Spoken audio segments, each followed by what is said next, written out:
അപ്പോൾ എല്ലാവർക്കും പുതിയൊരു വീട്ടിലേക്ക് സ്വാഗതം കേട്ടോ. ഇന്നത്തെ നമ്മുടെ വീഡിയോ കുറച്ച് സാഡാണ്. നമ്മുടെ പൈനാപ്പിൾസ് ഹോട്ടലിൽ ഫുഡ് കൊടുക്കാൻ വന്നപ്പം അവന്മാരില് 3 എണ്ണത്തില്, അതായത് 2 ഫീമെയിൽ ഒരു മെയിലും ആയിരുന്നുള്ളത്. അപ്പൊ അതിനകത്ത് മെയിൽ ഇങ്ങനെ ചത്ത് ഡൈഡേ കളിക്കുന്ന അവസ്ഥയാണ് കണ്ടിട്ടുണ്ടായിരുന്നത്. അപ്പൊ നല്ല വിഷമമായി. എന്താണെന്ന് വെച്ചിട്ടുണ്ടെങ്കിൽ നമ്മൾ ആഗ്രഹിച്ച് മേടിച്ചതിന് മെയിലായിരുന്നു. അത് വാലൊക്കെ ഉണ്ടല്ലോ, സോഡ് കണക്കിരുന്ന ഒരു വാലൊക്കെ നമ്മുടെ പൈനാപ്പിൾസ് ഹോട്ടലായിരുന്നു കേട്ടോ. പൈനാപ്പിൾസ് മെയിലാണത്.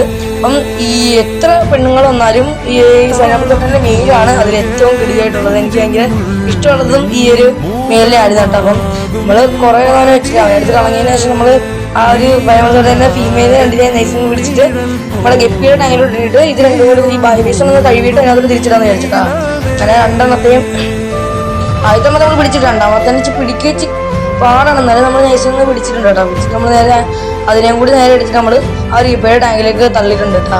എന്നിട്ട് നമ്മൾ കുറച്ച് വെള്ളം ഫുള്ള് വയസ്സുള്ള വെള്ളം ഫുൾ എടുത്ത് വാങ്ങിയിട്ട് നമ്മൾ ഇതിന് അതൊന്ന് സെറ്റാക്കാൻ വിചാരിച്ചത്. അങ്ങനെ നമ്മൾ നേരെ ആ ഒരു ബേസിനെ നല്ല രീതിക്ക് കഴുകിയിട്ട് നമ്മൾ ആ ഒരു ബേസ് നല്ല രീതിക്ക് വൃത്തിയായിട്ട് കഴുകിയിട്ടുണ്ട് കേട്ടോ. നമ്മൾ വെള്ളത്തിൽ പുതിയ വെള്ളമൊക്കെ പിടിച്ചിട്ട് നൈസ് പുതിയ വെള്ളവും കാര്യങ്ങളൊക്കെ പിടിച്ചിട്ട് നമ്മൾ ആ പൈനാപ്പിൾസ് ഹോട്ടലിന്റെ 2 ഫീമെയിലിനെ നമ്മൾ നൈസിനെ അങ്ങോട്ട് എടുത്തിട്ടുണ്ട് കേട്ടോ. എടുത്തിട്ട് നമ്മൾ അതിനെല്ലാം നമ്മൾ വെള്ളം നിറച്ചിട്ട് ആ ഒരു ബേസിലേക്ക് നമ്മൾ പഴയ ബേസിലേക്ക് തന്നെ നമ്മൾ കഴുകിയിട്ട് അങ്ങോട്ടിട്ടുണ്ട് കേട്ടോ.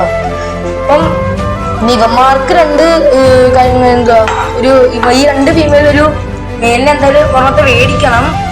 അപ്പം നമ്മൾ എന്തായാലും ഉടനടി മേടിക്കുന്നതായിരിക്കും കേട്ടോ. സത്യന്റെ കാര്യം എന്ന് വെച്ചിട്ടുണ്ടെങ്കിൽ എനിക്ക് 2 ദിവസം പിന്നെ കാണാനില്ലേ പുള്ളി ശോഷിച്ചിരിക്കുന്ന അവസ്ഥയാണ്. അപ്പൊ ഇന്ന കാരണം വെച്ചിട്ടുണ്ടെങ്കിൽ എനിക്ക് 2 ദിവസം കൂടെ എക്സാമും കാര്യങ്ങളൊക്കെ ആണെങ്കിൽ എനിക്ക് മീനുകളെ പൊതുവെ ശ്രദ്ധിക്കാൻ പറ്റിയിട്ടില്ലായിരുന്നില്ല. 2 ഗോൾഡ് ചേർത്തിട്ടുണ്ടായിരുന്നു. അതിലാണ് നമ്മുടെ ഹോട്ടലിന്റെ ആ ശോഷിച്ചിരിക്കുന്ന അവസ്ഥയിൽ അതൊക്കെ അതിനാണ് കേട്ടോ കാരണം. അവിടെ ഗപ്പിയുടെ ദേഹം നോക്കുകയാണെങ്കിൽ പണ്ടത്തെ അത്ര ആക്റ്റീവ് ഒന്നും അല്ല, ഭയങ്കര ഒരു ബോറിംഗ് ഫീലാണ് കേട്ടോ. അപ്പം ഇമാരെല്ലാം നമ്മൾ റെഡിയാക്കി എടുത്തിട്ട് നമ്മളെല്ലാം സെറ്റ് ചെയ്ത് പുതിയതായിട്ടൊരു പുനർജനം എടുത്ത് നമ്മൾ വരുന്നതായിരിക്കും കേട്ടോ. അപ്പം പുതിയൊരു വീഡിയോ എല്ലാവർക്കും ബൈ.